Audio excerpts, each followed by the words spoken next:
reason that I want to talk about dreams is because I've noticed as I've done lectures, I do lectures all over the place. This is something that just fascinates everybody because it's something we have in common that we don't say, no, we don't have dreams. You know, with intuition, they're like, yeah, I don't have it. Maybe you have it, whatever. But everybody can relate to dreams. So one thing that I've noticed, though, is people don't understand anything about their dreams. They don't know why we have them, what they're for, you know, what's happening at the time. So the sad thing about that for me is then you don't get to utilize all the really cool stuff and the information that you get during your dreams. You don't get to utilize the reason that you have dreams. Like there's an actual purpose behind it. And so I'm going to go back within this lecture. I'm going to start with some basic stuff, but I am going to get into the history of that. And the reason that I'm going to get into the history is because it really pertains to how you can utilize it now.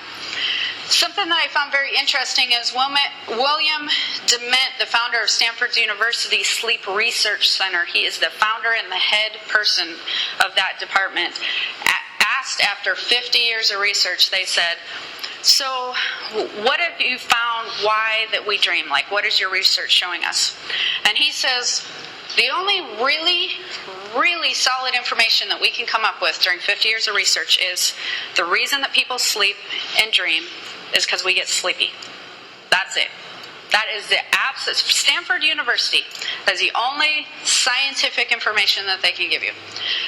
And he finds it humorous, and I find it humorous as well, but the reason that they're not finding any more solid information on this is because for years and years, they've been trying to figure this out from a scientific standpoint, from a physical scientific standpoint. And that's the problem right there, because we do not sleep. I'm going to use sleep and dream, interchangeably here. We do not sleep and dream for a physical reason. It has nothing to do with that. The reason that we sleep or dream is for your consciousness and for spiritual alignment. People think that they get tired in the body kind of because they feel like their brain's tired, so they sort of relate that to their body being tired or their muscles being tired, but it doesn't have anything to do with that. In fact, they have done studies and research when they were doing studies at Stanford and all these other places on the physical body, which is why it confused them, because they've proven that during the day, as you're sitting, like you're sitting now, or you're sitting at dinner or driving in the car, your body actually gets enough rest that it doesn't need to have sleep or dreaming. So that's why it's thrown them off completely. But like I said, that's not what it's for. It's for spiritual alignment. And so when we were created, that's where I'm going to get into this a little bit. And I brought my book with me because this is part of what this is about. Although some of the dream stuff is not in here, but it will be in my second one. When we were created, we were all created with soul DNA. And just to give you a little bit of a quick information on that is what soul DNA is. Soul DNA is your spiritual genetic code. It's your spiritual genetic system. And so when we were created at the beginning of time as spirits, we were coded with certain things that we needed. One of the things, and I'm not going to get into the whole book because that's actually a whole nother lecture, but one of the things that we were created with was a consistent time every single day that we spiritually align ourselves again. And so every single day, that is one thing that every person that is alive on this planet has in common. Everyone, I don't care who you are, is you have to have a time during the day, during the 24-hour period, that you spiritually align yourself. And so one of your questions might be, well, that's kind of interesting. Like, why did we put this in our spiritual genetic code? Like, what was the purpose that we needed to have a consistent time that we had to do this every day? This is going to be the funny part and kind of interesting to me. We did it to protect us from ourselves. Because as what's happened over the past 500 years, we have become so physically focused that we've almost gotten spiritual amnesia, so to speak. Like, we have forgotten our spiritual core and who we are, and that is such a huge part of our existence.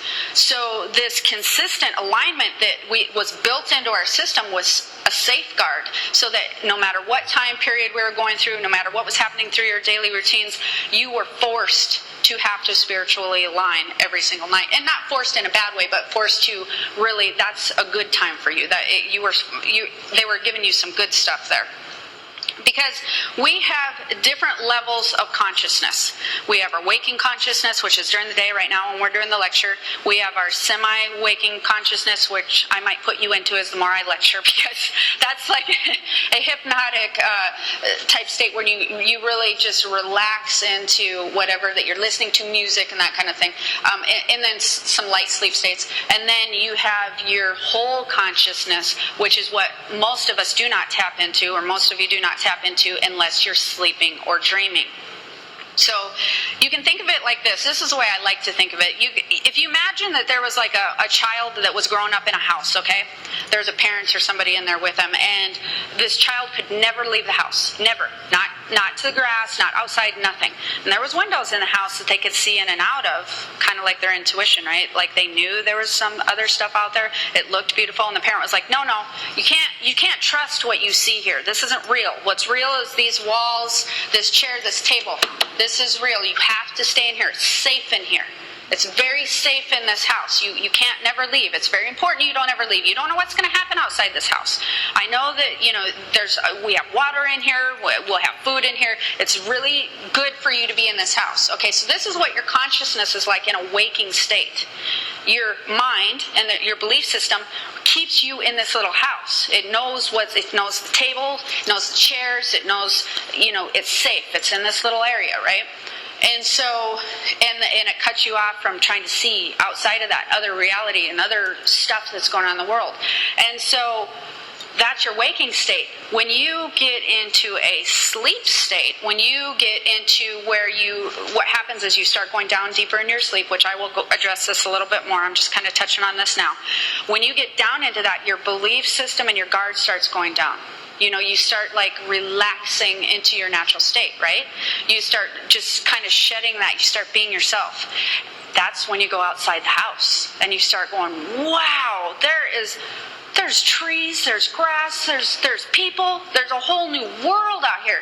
This is so cool. Like it's not scary. This is awesome. And if I can, there's vast places to go. There's other places to see. And then, and it's not scary. You're just yourself. That's your natural state. That feels good. It's where you're supposed to be.